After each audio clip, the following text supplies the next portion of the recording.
Shalom. Pagi ini saya mau sharing firman Tuhan dari saat teduh kita di kitab Efesus pasal 5 ayat 14. Nanti saya teruskan melengkapi renungan saya pagi hari ini sampai ayat yang ke-21. Yuk kita baca sama-sama firman Tuhan pagi hari ini. Ayat 14 dari kitab Efesus pasal 5 dikatakan, itulah sebabnya dikatakan, bangunlah hai kamu yang tidur dan bangkitlah dari antara orang mati, dan Kristus akan bercahaya atas kamu. Amin. Karena itu perhatikanlah dengan saksama bagaimana kamu hidup. Janganlah seperti orang bebal tetapi seperti orang arif. Dan pergunakanlah waktu yang ada karena hari-hari ini adalah jahat. Sebab itu janganlah kamu bodoh tetapi usahakanlah supaya kamu mengerti kehendak Tuhan. Dan janganlah kamu mabuk oleh anggur, karena anggur menimbulkan hawa nafsu, tetapi hendaklah kamu penuh dengan roh. Dan berkata-katalah seorang kepada yang lain dalam mazmur, kidung puji-pujian dan nyanyian rohani. Bernyanyi dan bersoraklah bagi Tuhan dengan segenap hati. Ucaplah syukur senantiasa atas segala sesuatu dalam nama Tuhan kita Yesus Kristus kepada Allah dan Bapa kita, dan rendahkanlah dirimu seorang kepada yang lain dalam takut akan Kristus. Amin. Saudaraku yang kekasih, mengawali firman Tuhan hari ini ada kata-kata yang bagus dikatakan, itulah sebabnya. Paulus ingin menekankan kepada jemaat Tuhan di Efesus setelah menjelaskan pasal 5 ayat 1 dan sampai ayat yang ke-13 tentang bagaimana sebagai anak-anak Tuhan, umat Tuhan di Efesus seharusnya hidup. Menjelaskan tentang situasi-situasi yang bisa mempengaruhi kehidupan mereka. Situasi-situasi yang sukar dan sulit yang bisa membawa mereka kembali kepada masa lalu mereka, kepada kehidupan lama mereka. Nah, saudaraku yang kekasih dalam Yesus Kristus Tuhan, itulah sebabnya Paulus menekankan. Makanya kata Paulus, sebagai anak-anak terang, saudaraku yang kekasih, kehidupan kita sangat menentukan. Peradaan kita sangat menentukan dunia di sekeliling kita. Saudaraku yang kasih, hari-hari ini kegelapan sedang menutupi bumi. Halo? Kemarin Pak John sampaikan kita sedang ada di dalam hutan corona. Hutan lebat yang kita belum tahu ujungnya, tapi pasti ada ujungnya. Ada amin? Pasti ada ujungnya, saudaraku yang kasih. Kita belum tahu kapan akan berakhir situasi ini. Hari ini sudah 1 Mei, pemerintah sudah umumkan, saudaraku di provinsi sudah umumkan. Kita social distancing, physical distancing. Ya, situasi ini akan terus berlanjut sampai tanggal 30 Mei, sepanjang bulan ini tentunya. Tapi sebagai anak-anak Tuhan, saya yakin dan saya percaya. Janji firman Tuhan, terang Tuhan akan terbit atasmu. Amin. Kristus akan bercahaya atas kamu. Katakan amin. Kita harus bisa membuat perbedaan di sekeliling kita, saudaraku yang kasih. Kenapa? Karena tadi firman Tuhan meneguhkan saya dan saudara, Kristus akan bercahaya atas kita. Untuk itu saudaraku yang kasih, hal yang pertama yang harus kita lakukan adalah bangunlah hai kamu dan tidur. Halo, yang tidur sudah bangun? Ya, ini sangat asik kalau kita online, saudara yang kasih. Saudara bisa nonton online, ikut ibadah online sambil tidur-tiduran. Tapi pagi ini saya bilang bangun. Duduk ya. Oke, nikmati. Nah, saudaraku yang kasih, bangunlah hai kamu yang tidur. Haleluya. Nah, saudaraku yang kekasih, ada 2 hal yang kita lakukan setiap pagi ketika kita bangun. Apa itu, saudaraku yang kasih? Yang pertama, saudaraku, tidur lagi untuk melanjutkan mimpi kita, atau bangun untuk mewujudkan mimpi kita. Kalau saudara bangun tadi pagi, saudaraku, tidur lagi untuk melanjutkan mimpi saudara yang sempat terpotong karena bunyi alarm, atau saudara bangun untuk mewujudkan mimpi itu. Haleluya. Mari bangun untuk wujudkan mimpi saya dan saudara. Ada amin? VLC tetap bangun untuk wujudkan mimpi kita. Dengar, visi untuk memberi dampak bagi 7 dunia, pengubah kehidupan masyarakat di kota ini bahkan di bangsa-bangsa akan digenapi. Haleluya. tidak akan berhenti karena situasi ini. Amin. Virus corona, situasi kondisi hari ini tidak akan pernah bisa menghalangi mimpi saya dan saudara. Apa yang pernah Tuhan taruh dalam dirimu, mimpi-mimpi yang pernah Allah taruh dalam hidup pendengar, situasi hari ini tidak akan pernah bisa menghalangi mimpi itu digenapi. Sumur, rumah Potifar, penjara tidak menghalangi bagi mimpi Yusuf digenapi. Haleluya. Dan saya percaya saudaraku yang kasih, mari tetap miliki mimpi. Bangun dari tidurmu, wujudkan mimpi-mimpi dalam hidupmu saudaraku yang kasih. Bangkitlah, haleluya. Dikatakan bangkitlah dari antara orang mati. Saya senang kata-kata itu saudaraku. Paulus tidak katakan, firman ini tidak katakan bangkitlah dari kematian, tapi dikatakan bangkitlah dari antara orang mati. Karena saya percaya setiap anak Tuhan sudah memiliki kehidupan dalam Yesus. Amin. Yesus sudah menang atas maut. Dia sudah berikan kehidupan. Situasi di sekeliling kita sedang mengalami kematian. Situasi di sekeliling kita sedang mengalami situasi yang sangat chaos, sangat kacau. Banyak orang mungkin sedang terpuruk. Tetapi tidak dengan saya dan saudara yang anak Tuhan, yang percaya pada Yesus. Karena Yesus telah memberikan kehidupan bagi kita. Dan hidup di dalam Yesus itu Zoe life. Hidup Yesus sendiri. Dan Yesus telah mengalahkan maut. Katakan amin. Yesus sudah kalahkan kematian. Karena itu saudaraku yang kekasih. Dan Kristus akan bercahaya atas kamu. Bangkit saudaraku yang kasih. Pagi hari ini bangkit. Bangun dan bangkit dengan cara yang bagaimana. Ayat 15 dikatakan, karena itu perhatikanlah dengan saksama bagaimana kamu hidup. Janganlah seperti orang bebal tetapi seperti orang arif. Saudaraku yang kekasih, hidup dengan bijaksana. Ada amin? Di masa situasi krisis seperti ini, menghadapi situasi-situasi yang tidak memungkinkan. Situasi-situasi begini saudaraku, diperlukan hidup dengan bijaksana.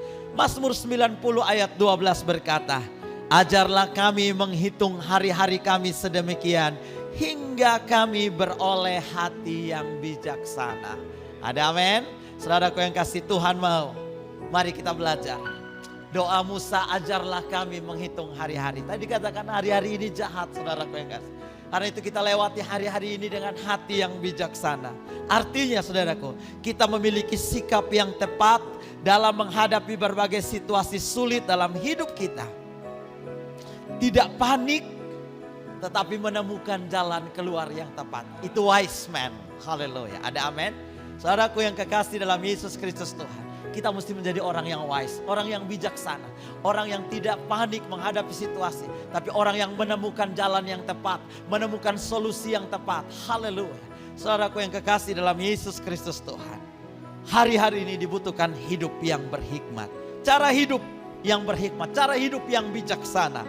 Yang pertama, saudaraku yang kasih, di ayat yang ke-17 dikatakan, saudaraku yang kasih, sebab itu janganlah kamu bodoh, tapi usahakanlah supaya kamu mengerti kehendak Tuhan. Haleluya. Hal pertama untuk bisa hidup wise, hidup bijaksana adalah mengerti dan menemukan kehendak Tuhan. Mengerti dan menemukan kehendak Tuhan itu saudaraku yang kasih dikatakan selidiki. Mengerti itu harus diselidiki, cari tahu. Supaya kita mengerti apa kehendak Tuhan dan rencana Tuhan. Situasi-situasi begini saudaraku yang kasih. Kemarin saya diskusi dengan Pak John.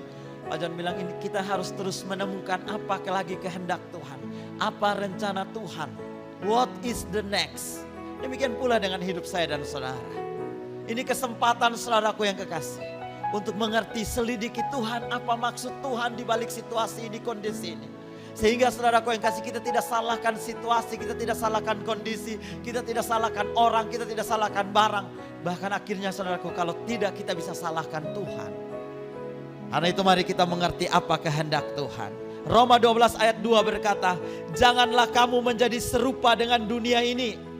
Haleluya, amin. Dunia boleh bilang ini, bilang ini, bilang itu saudaraku dengan situasi ini. Tapi dengar, tidak buat saya dan anak saudara, anak Tuhan.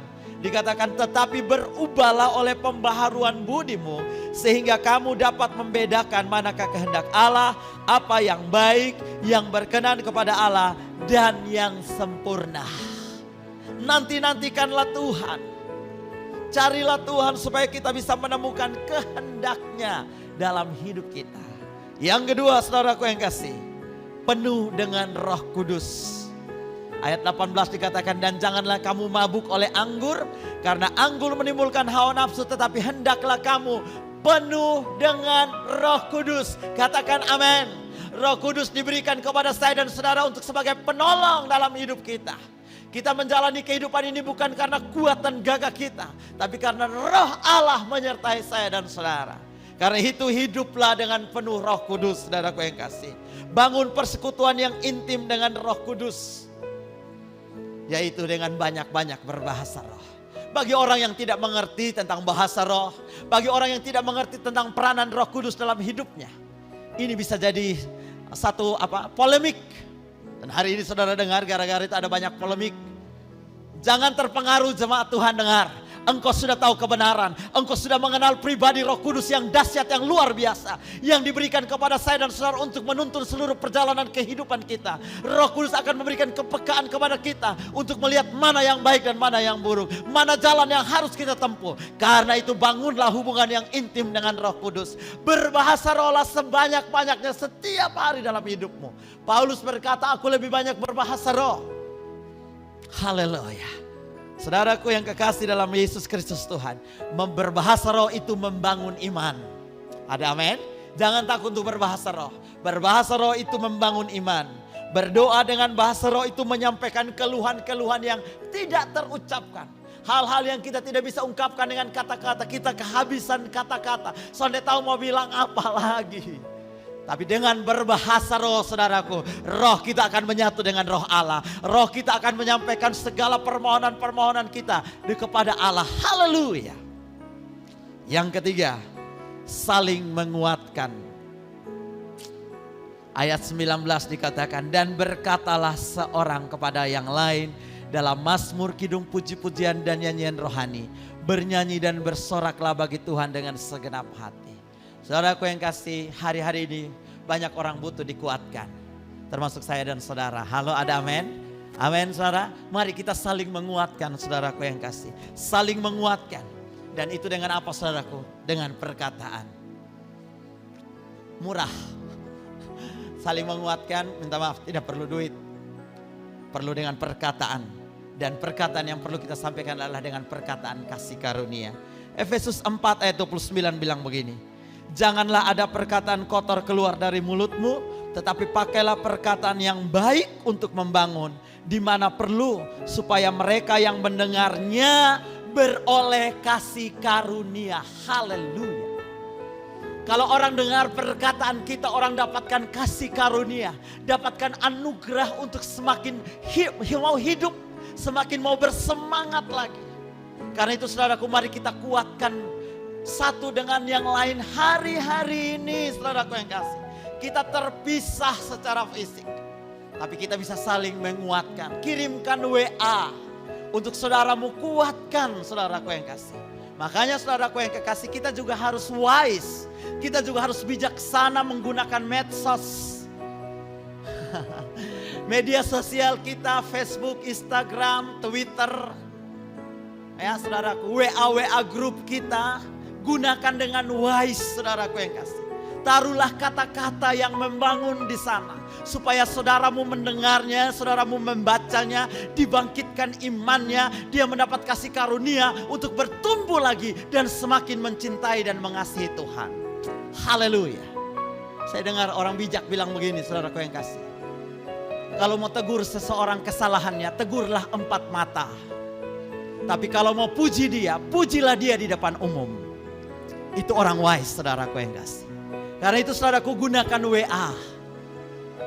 Gunakan WA group saudaraku dengan wise. Ya saudaraku yang kasih. Ini sangat penting bagi kita, saudaraku yang kasih. Mari saudaraku yang kasih, kita saling menguatkan, kasih motivasi. Salam 1 mil masih tetap berlaku.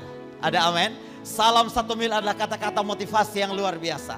Saya bisa, saya tahu, saya miliki segalanya dalam Kristus untuk memuridkan. Yang keempat dan yang terakhir, yaitu mengucap syukur. Saudara, 1 Tesalonika 5 ayat 18 dikatakan, mengucap syukurlah dalam segala hal, sebab itulah yang dikehendaki Allah di dalam Kristus Yesus bagi kamu. 1 bulan sudah kita selesai berseru kepada Tuhan. Ini bulan harus penuh dengan ucapan syukur. Ada amin? Kenapa? Karena saya yakin, saudaraku, dengar, saudaraku yang kasih, doa yang pernah dipanjatkan kepada Tuhan tidak akan pernah sia-sia.